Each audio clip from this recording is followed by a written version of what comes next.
So hey WhatsApp বন্ধুগণ, কেমন আছো সবাই? আশা করছি সবাই আছো ভালো। তো আজকে অনেকদিন পরে আবার একটা নতুন এক্সাইটিং ব্লগের সাথে তোমাদেরকে স্বাগত। আর যেমনটা কি দেখতে পাচ্ছ, আমি একদম পুরো নদীর ভিউয়ে আছি। মানে একটু এসছিলাম অফিসেরই কাজে। তো অফিসের কাজে এসেছিলাম তোমার সেই গোবর্ধনটোলা নবরার জায়গায়, যেটা আপনার ভূতনি পেরিয়ে আসতে লাগে। তো এখানেই এসেছিলাম।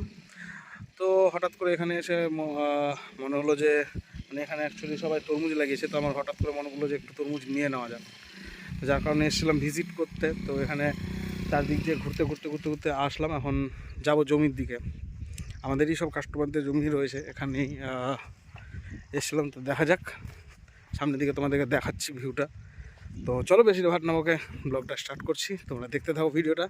চলো গাইজ, যেমনটা কি দেখতে পাচ্ছ সব এগুলো তরমুজের জমি।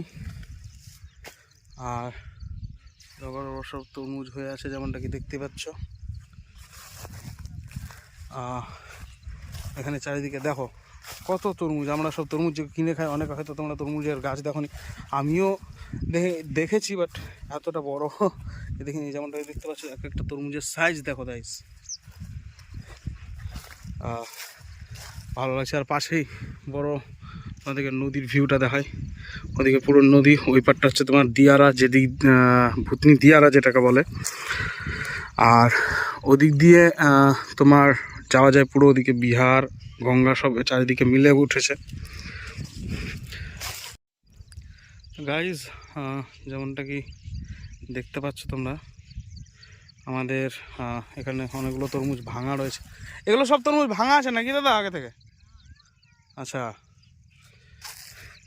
যেমনটা কি দেখতে পাচ্ছ গাইজ, এই দাদারই জমি রয়েছে। এটা আপনারই জমি সম্পূর্ণটা? কতটা আছে এখানে মোটামুটি? আপনার কতটা আছে এখানে? 4 বিঘা লাগিয়েছিলেন তরমুজ? বাবা গাইজ, যেমনটাকে দেখতে পাচ্ছ তরমুজগুলো সব এখানে ভাঙা রয়েছে। আর এই দাদারই জমি, মানে ওই লোনের টাকা ইয়ে করে তারপর তরমুজই লাগিয়েছিলেন নাকি? ও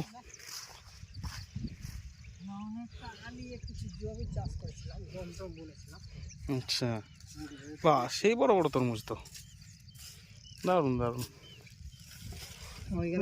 প্রথম যখন আপনার জন্য রেখেছিলাম একটা, হ্যাঁ প্রথম যেটা রেখেছিলাম, আচ্ছা, বললো তার মোটামুটি 7 কেজি। 7-8? এত এত বড় বড় হয় 7-8 কেজির?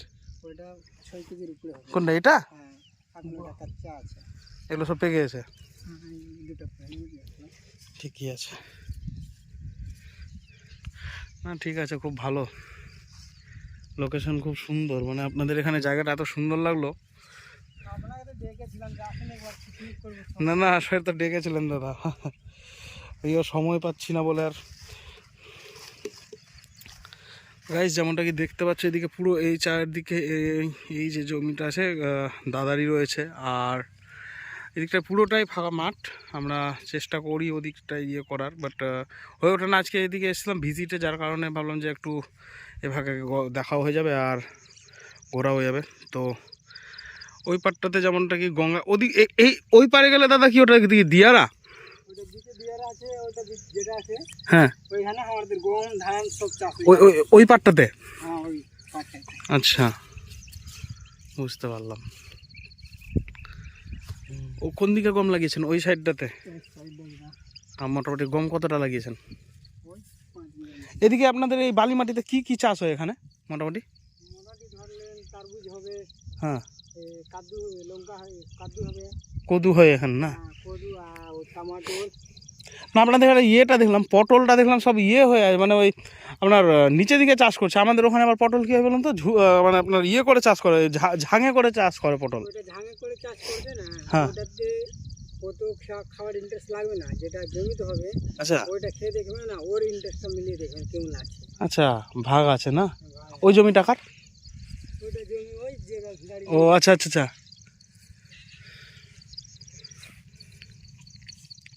না ভালো, ঠিকই আছে। তো গাইস, যেমনটা কি দেখলে, আমি তোমাদের তরমুজের জমিতে নিয়ে এসে দেখালাম। আর এখান থেকে অনেকটাই রাস্তা আমাদেরকে যেতে হবে, বাইক আমার সাইডে রাখা রয়েছে, তো তোমাদেরকে নিয়ে যাব এখান থেকে বেরিয়ে, দেন তোমাদের সাথে আবার দেখা হচ্ছে। তো স্টে টিউন, দোলন মজুমদারের সঙ্গে থাকো। আর ভিডিওটি ভালো লাগলো অবশ্যই একটু লাইক করে দিও। আর প্রথমবার যারা যারা তরমুজের গাছ দেখেছো তারা অবশ্যই লাইক, কমেন্ট, সাবস্ক্রাইব করে দেবে। আর ঘুরতে ঘুরতে নদীর মধ্যে দেখো কী পেয়ে নিয়েছি। এগুলো কী আছে বলো তো গাইস, বলো এগুলো কী আছে গাইস।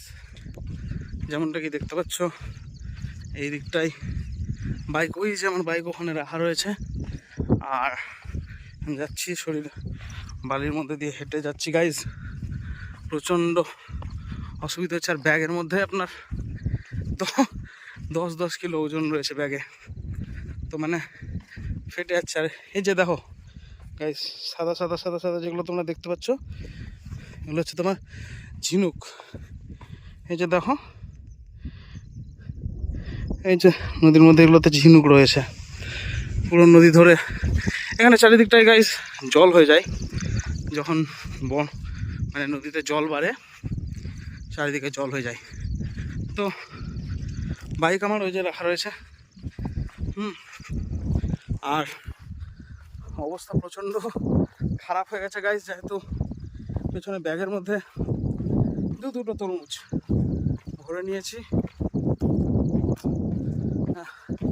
কামড়ে নেবে একটা, সো আমি মানে হাঁপিয়ে যাচ্ছি একটুতেই, কারণ একে তো বালির মধ্যে দিয়ে হাঁটছি, ঠিক আছে, তার মধ্যে পিঠে প্রায় 10-12 কিলো ওজন এক্সট্রা রয়েছে।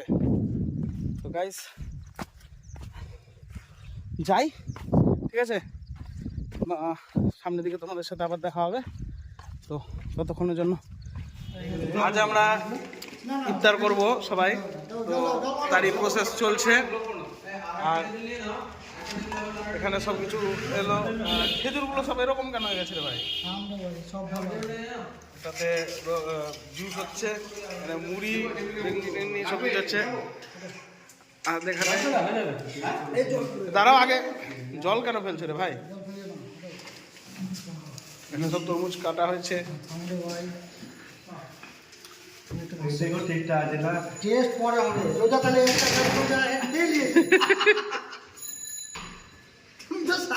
তুমি তো মজুরের পর থেকে খেতে যাবে রে ভাই। মোটামুটি ভাসছে আর খাচ্ছে, তাই চারটা ওদিকে চারটা তারপরে বলছে যে একটু হিট হতে হবে, একটু নিয়ে আসো, মাল নিয়ে আসো, হিট করতে হবে। এই তাহলে হিট করতে হবে। তুই তো ভাই আগে রোজা খুলে নিলি না, এদিকে আমরা রেডি করে নিতে আগে রোজা খুলে নিলি রে ভাই। ঠিকঠাক নাই মনে হয় না, খেজুরটি কেন এমনি লাগছে? ঠিক আছে, ধুয়ে না তো খেজুরটি না ধুবা খেজুর ধুয়ে খাবা, এটা ধরো সব মাল বেরিয়ে হাতে সাথে এমন হলো, পেঁয়াজ কাটলো, মশলা মাখালো, রেডি করে দিল, আর 3টে মিনিট সব খেয়ে দিল পেঁয়াজ। 1 2 না না উঠে উঠে প্রথমে খেতে শুরু করলো ওয়াসিফ দা, তারপর ওখান থেকে আমি খেলাম, তারপরে আসলে কামড়ে, এই যে কামড়ে শুরু করলো 2-4টা একসাথে, কামড়ের মুখটা এত তারপরে বড়। গেল, আমি খেয়ে দিয়েছি। না তোরা ইফতার সম্বন্ধে, এটা কোনো ইফতার হলো না, তাহলে তোমরা আগে যদি খেয়ে নিয়ে দাও তাহলে ইফতার কেমন হলো ভাই? ফর্মালিটি মেনটেন করে লাভ আছে। হাতে কাছে যাও। अरे यार एक तो रे भाई 10 मिनट तो भाजा হবে আচ্ছা কেমন এক্সট্রা করে পেঁয়াজ পেঁয়াজি হয়ে গেল নাকি? লাও এটা বেগুন পেঁয়াজি। আরে ভাই এই তো পেঁয়াজ দেখা যাচ্ছে পেঁয়াজ